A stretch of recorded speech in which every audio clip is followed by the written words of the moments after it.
Welcome to this video on tissue biomechanics, where we'll be talking about tissue injury for tendon and ligament. The ACL gets a lot of press in terms of injury because it gets torn in a lot of high-profile athletes and leads to a lot of long-term problems if you tear your ACL at a young age due to degenerative conditions that could then come up in the cartilage typically. So we're going to start out by considering the ACL and some of the injuries that it can experience. So the ACL is this right here, and it has two bundles.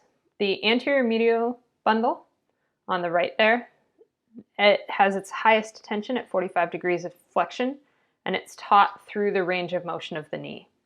The other bundle is the posterior lateral bundle, and it has its highest tension at full knee extension, and it's lax as the knee flexes.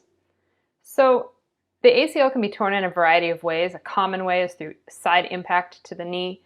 We've probably all seen videos of football games where somebody gets hit in the side of the knee and the knee just gives. There's a lot of, but it can also occur through impact loading, twisting, tearing at the knee in a soccer game or volleyball game or other places like that. So skiing happens a lot of different places.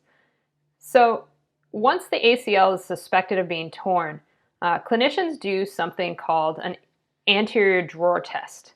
And you can go watch a video. There's a link in the playlist for a video of an ACL drawer test. But we're going to think about mechanically what's going on there, and could you accidentally tear the ACL in a drawer test as part of the homework that we're doing this week. So if you make the assumption that the ACL is oriented at 45 degrees to the top of the tibial plateau, so thinking about the image we just saw, 45 degrees to the top of the tibial plateau, pointed back towards the femur, the hip. Question I want you to think about is how much anterior force in the tibia would it take to tear the ACL when the clinician pulls along the line of action of the hamstrings, but in the opposite direction. And if someone has a torn ACL, the clinician will see a lot of movement here because the ACL is no longer resisting that motion. If the ACL is not torn, there's not a lot of motion at all in that pull. And then I want you to consider the differences. When we talked about the mechanical properties of tendon and ligament, we saw that the ligament degenerates in terms of its mechanical properties as subject ages. And so I want you to think about a young athlete, 23 years old, and an older person who has torn it, maybe hiking on it or something out, just living life as a 68-year-old. So I want you to do a couple of things, and we'll talk about these in class. But what does your free body diagram look like for this?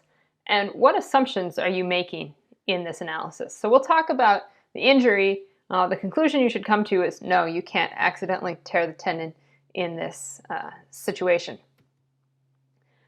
The way that most ligament injuries occur is through an acute motion, such as rolling your ankle. So this is an inversion, which will tear the tendons and ligaments on the outside of your ankle, shown here.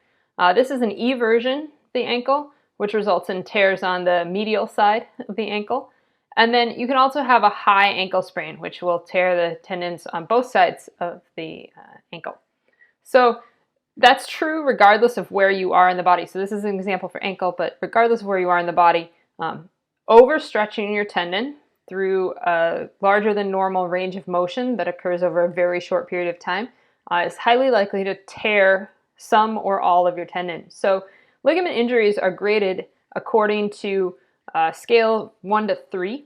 So a grade 1 sprain has some stretching of the ligament, some small tears of the ligament, but generally the ligament is completely intact. A grade 2 sprain is larger than a grade 1 sprain, but the tear is not complete. So there's still some complete tendon tissue there. And then a grade 3 sprain has complete tearing of some of the tendons in the joint or ligaments in the joint. So once your ligament is torn, as we talked about in the video about kind of the anatomy and physiology of the tendon, there's not a lot of repair that goes on. So once you've got laxity, once you've got a partially torn tendon, it's a pretty long road to getting that back. And once you've got laxity in the joint, So looseness in your joint, it's there for the rest of your life. It might get a little bit better, but if you might know that if you've ever sprained your ankle. Remember before to after, or unsprained side to sprained side if you've done that really badly.